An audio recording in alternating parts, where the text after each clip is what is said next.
देखिए बातें नहीं करनी है, आप खड़ा हो जाएंगे। अमन, सबसे पहले यहाँ समझना, हम लोग क्या पढ़ रहे हैं, मोस्ट इंपोर्टेंट क्वेश्चन पढ़ रहे हैं ना, और एमसीक्यू है, किसके लिए, एग्जाम से रिलेटेड है ना सर। यहाँ पे है परिमेय संख्या, है ना कि रेशनल नंबर, अंग्रेजी में बोलेंगे तो परिमेय संख्या होता है क्या आप जानते हैं? चलो जी, आप लोग में से कौन बताएंगे जो परिमेय संख्या क्या होता है? मुस्कान बता रहे हैं ना, मुस्कान बताइए। आप खड़े रहो बाबू, आप स्टैंड अप, बताइए मुस्कान, परिमेय संख्या क्या होता है? जवाब दीजिए, आपको पता है? और 8वीं क्लास में कौन है जी? अमित, खड़ा होइए। परिमेय संख्या किसे कहते हैं? अमित, परिमेय संख्या किसे कहते हैं?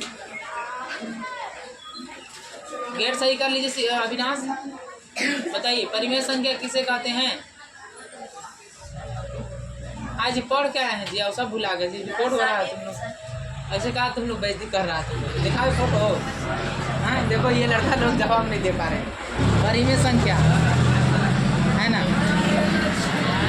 पढ़े हैं कि नहीं परिमेय संख्या जी? ये लोग पढ़ गए हैं, अभी भी नहीं जवाब दे रहा है परिमेय संख्या के डिफिनेशन। देखो नीचे देख लो, देखो यहाँ पे समझो, हम लोग के यहाँ पे है, देखो परिमेय संख्या वह संख्या जिसे p/q के रूप में लिखा जा सकता है, उसे परिमेय संख्या कहते हैं। जहाँ जो q होता है, q 0 के बराबर नहीं होना चाहिए, यानी कि यहाँ पे बताया गया भी है ना, b is not equal to 0, है ना, उसी को हम लोग क्या बोलते हैं, परिमेय संख्या। मतलब ये हुआ अंश और हर, जो हर वाला संख्या रहेगा, नीचे डिनोमिनेटर वाला संख्या रहेगा, उसमें 0 नहीं होना चाहिए, तो परिमेय संख्या कहलाएगा। चाहे कोई भी संख्या बटा, कोई भी संख्या या फिर संख्या का बटा हो, इसमें अपने आप 1 है कि नहीं जी? तो p/q के रूप में है ना, p/q रूप मतलब बोले तो ऊपर में हो जाएगा, ऊपर में हो जाएगा नोमिनेटर और नीचे हो जाएगा डिनोमिनेटर, यानी ऊपर में अंश और नीचे वाला हर, यानी जो नीचे वाला रहता है वो 0 के बराबर नहीं होना चाहिए, मतलब 0 नहीं आना चाहिए।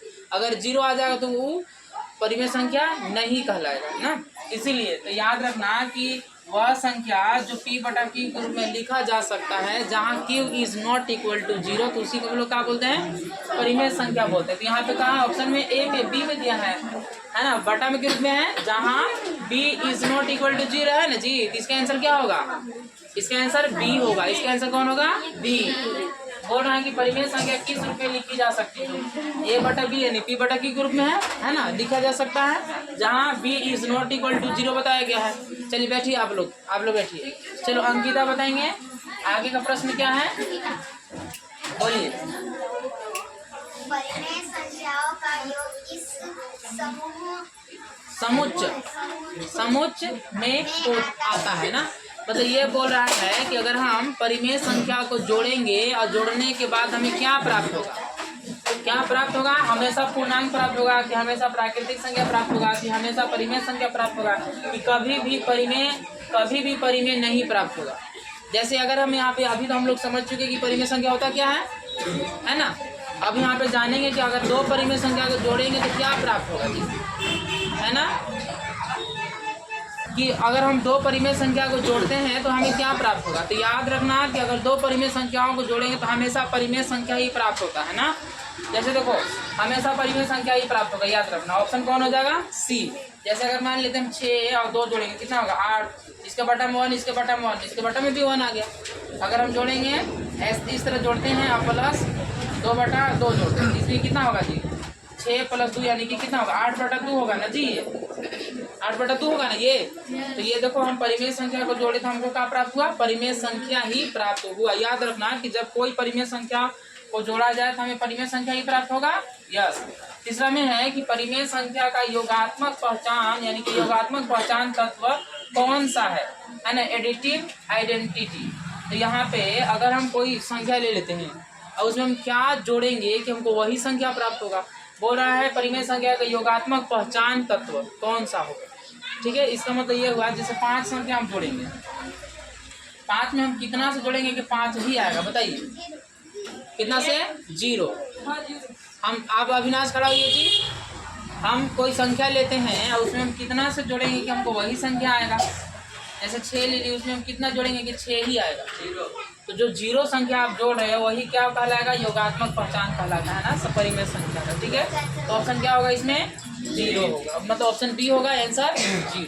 चलिए बैठिए। आगे का प्रश्न है क्या है कि जीरो का व्युत्क्रम यानी कि रेसिप्रोकल क्या होता है, इसका अस्तित्व में नहीं होता है ना। ऑप्शन क्या हो जाएगा डी।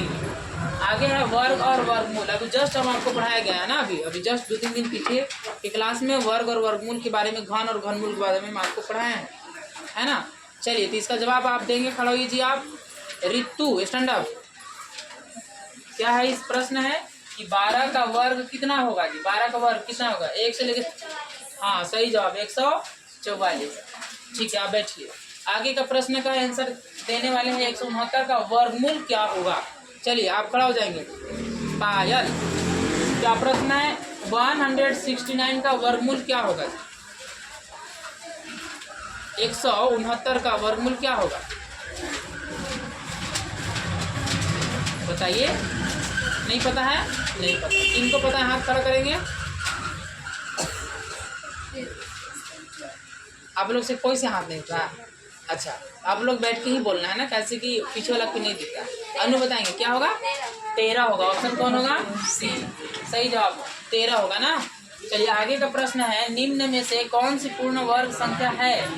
पूर्ण वर्ग संख्या पहले समझो, है ना। पूर्ण वर्ग संख्या होता क्या है, पूर्ण वर्ग संख्या, वर्ग मतलब क्या हुआ, पावर 2 है ना, और घन मतलब क्या, पावर 3। तो बोल रहा पूर्ण वर्ग संख्या, इसमें कौन ऐसा संख्या है जिसको कोई संख्या को वही संख्या से गुना करके और वो संख्या प्राप्त होता है, कौन ऐसा है बताइए तो। कितना, कोई है, जवाब दीजिए फट से। 36 सही जवाब है, ये पूर्ण वर्ग संख्या है।